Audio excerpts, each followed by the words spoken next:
नमस्कार, मिश्रा हॉस्पिटल के YouTube channel में आपका स्वागत है और मैं हूँ रिमू मिश्रा। आज मैं आपको बताने वाली हूँ पैरालिसिस, लकवा और जिसको फालिस के नाम से भी जाना जाता है।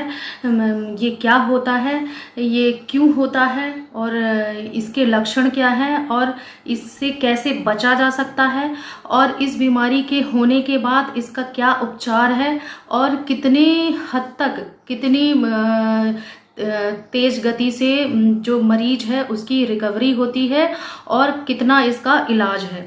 तो देर न करते हुए चलिए वीडियो शुरू करते हैं। पैरालिसिस लकवा है, इसमें क्या होता है, जो हमारी मांसपेशियां हैं उनके कार्य करने की क्षमता जो होती है कम हो जाती है या फिर बिल्कुल भी बंद हो जाती है। इसके कई कारण होते हैं।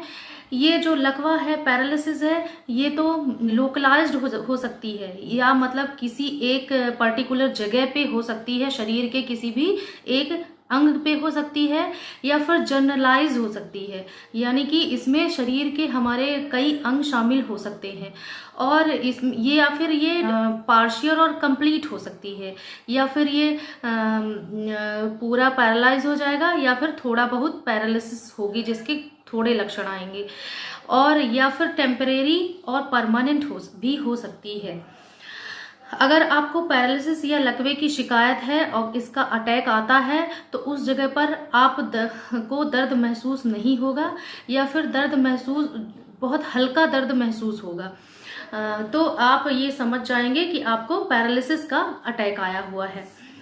अब जानते हैं हम इसके पैरालिसिस के लक्षण क्या है, लकवे के क्या लक्षण है जो हमारे शरीर में दिखाई देते हैं। पैरालिसिस के लक्षण ज़्यादातर नोटिस किए जा सकते हैं, आइडेंटिफाई किए जा सकते हैं। आपके शरीर में अगर लकवे का अटैक आया है तो आप इसको देख के, महसूस करके, समझ के आप जान सकते हो कि आपको पैरालिसिस का अटैक आया है। इसमें आप जिस अंग पे आपको पैरालिसिस आया है उधर वो अंग आपका कार्य करना बंद कर देगा या फिर थोड़ा इस स्थिति में आपकी मांसपेशियों का कार्य या तो धीमा हो जाता है या फिर कंप्लीट ही बंद हो जाता है होना।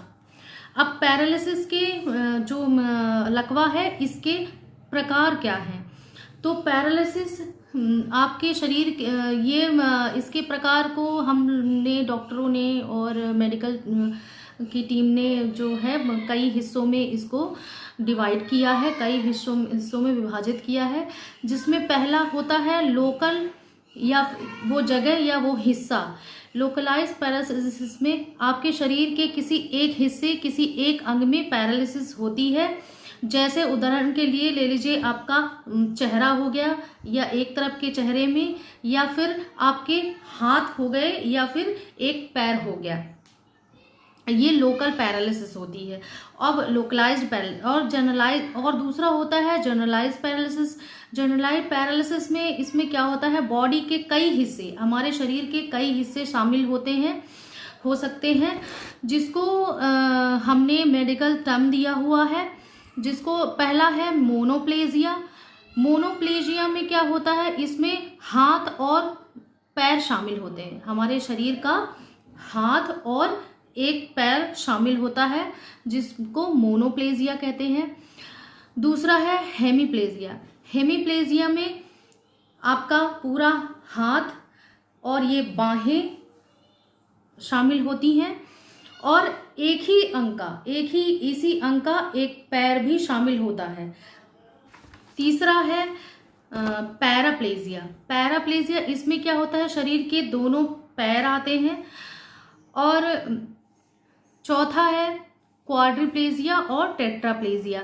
इसमें क्या होता है, इसमें शरीर फुल बॉडी पैरालाइज्ड हो जाती है, आपके शरीर के सारे अंग पैरालाइज्ड हो जाते हैं और जो इससे ग्रसित मरीज है वो चल फिर नहीं सकता और बोल भी नहीं सकता।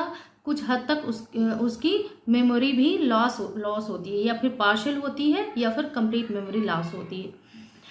अब चौथा पॉइंट आता है, पैरालिसिस को एक सीवियरिटी के हिसाब से भी और इसकी गंभीरता के हिसाब से भी हम इसको एक कैटेगरी देते हैं। इसको अगर आपको पार्शियल पैरालिसिस है तो आप मांसपेशियों में कुछ कंट्रोल महसूस कर सकते हैं, और अगर आपको कंप्लीट पैरालिसिस है तो आपको बिल्कुल भी दर्द महसूस नहीं होगा, और आप कंप्लीट उस जगह पे, जिस जगह पे आपको पैरालिसिस हुआ है, बिल्कुल भी मांसपेशियों में कंट्रोल नहीं रह जाएगा।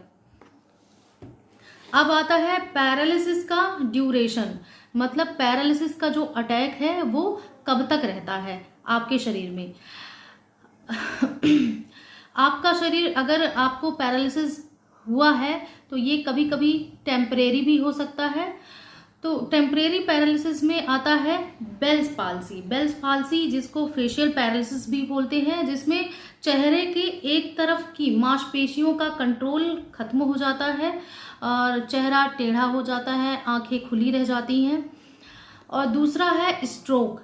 स्ट्रोक भी टेम्परेरी पैरालिसिस में ही आता है, जिससे कुछ समय और इलाज के साथ, जिसमें कुछ समय लगता है और इलाज के साथ शरीर की जो प्रतिक्रिया होती है, मूवमेंट होती है, शरीर की चाल होती है, उसको कुछ हद तक सही किया जा सकता है, या कंप्लीट सही किया जा सकता है, या फिर कुछ हद तक ही सही किया जा सकता है।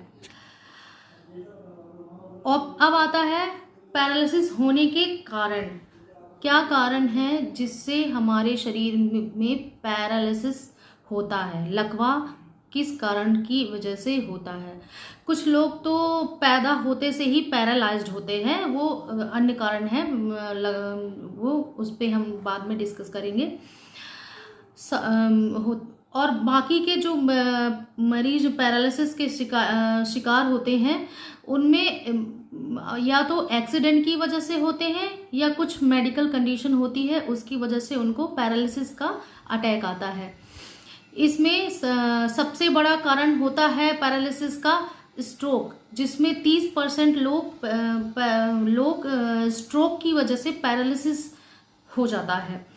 और कुछ केस, जो 23% केस होते हैं वो स्पाइनल इंजुरी की वजह से होता है, और बाकी के जो 17% लोग हैं उनको मल्टीपल स्क्लेरोसिस की वजह से होता है। और कुछ अन्य कारण भी हैं जो पैरालिसिस, जिसकी वजह से हमारे शरीर में पैरालिसिस हो सकता है। इसमें cerebral palsy, post polio syndrome, traumatic brain injury, neurofibrosis और बर्थ डिफेक्ट होता है। अब आता है हम पैरालिसिस को कैसे डायग्नोज करेंगे, हम कैसे पता करेंगे कि ये जो मरीज है इसको पैरालिसिस का ही अटैक आया है। तो आपके डॉक्टर पैरालिसिस को कैसे डायग्नोज करते हैं। आमतौर पर पैरालिसिस की पहचान करना बहुत ही आसान होता है, क्योंकि इसमें शरीर का जिस अंग में पैरालिसिस का अटैक आया है वो उस जगह पे शरीर की मूवमेंट जो है, शरीर के में का जो संचार है उसकी मांसपेशियों का, वो कम हो जाता है या धीमा हो जाता है या फिर कंप्लीट ही लॉस हो जाता है। और कुछ अंदरूनी जांचें हैं जिससे डॉक्टर उसकी जांचों को करवा के पैरालिसिस के अटैक होने का और शरीर के कौन कौन से अंग इसमें शामिल हैं इसका पता लगवाते हैं। जिन जांचों में आता है CT scan, x ray, MRI scan और कई जांचें जो हैं वो डॉक्टर्स करवाते हैं। अब आता है पैरालिसिस को, लकवे को कैसे ठीक किया जाता है। डॉक्टर कई प्रकार के मेडिकेशंस प्लान बनाते हैं, ट्रीटमेंट प्लान बनाते हैं, जो कि पैरालिसिस के मरीज के लक्षण के हिसाब से होते हैं और कुछ उसकी सीवियरिटी, उसकी गंभीरता को देखते हुए बनाए जाते हैं। जैसा कि उदाहरण के लिए है सर्जरी और पॉसिबल एम्पुटेशन किया जाता है, और दूसरा है फिजिकल थेरेपी दी जाती है, ऑक्यूपेशनल थेरेपीज दी जाती हैं, मोबिलिटी एड्स उसको प्रोवाइड किए जाते हैं, जिससे उसकी जो दिनचर्या है और उसकी लाइफ के रूटीन है वो अपने आसानी से कर पाए। इसमें मोबिलिटी एड्स में आते हैं wheel chair, braces, mobile scooters, और अदर डिवाइसेस। अब मेडिकेशन पे आते हैं कि क्या क्या मेडिसिन्स और मेडिकेशंस पैरालिसिस पेशेंट को दिए जाते हैं। बहुत सारे केस में पैरालिसिस ठीक नहीं हो पाता है, लेकिन ऐसी स्थिति में मेडिकल टीम है, जो डॉक्टर्स होते हैं, मेडिकल टीम्स होती हैं, आपको कई तरह के ट्रीटमेंट टूल्स और कई तरह के उपकरण जो आपको प्रदान करते हैं, जिससे आपको लक्षणों को मैनेज किया जा सके और आपकी दिनचर्या को, डेली रूटीन को, लाइफ को नॉर्मल बनाया जा सके। आशा करती हूँ आपको पैरालिसिस के बारे में, लकवा, पैरालिसिस और फालिस के बारे में जो ज़रूरी जानकारी है वो आपको प्राप्त हो चुकी है और इससे आप अपना लाभ उठा सकते हैं और ये जानकारी औरों को भी दे सकते हैं।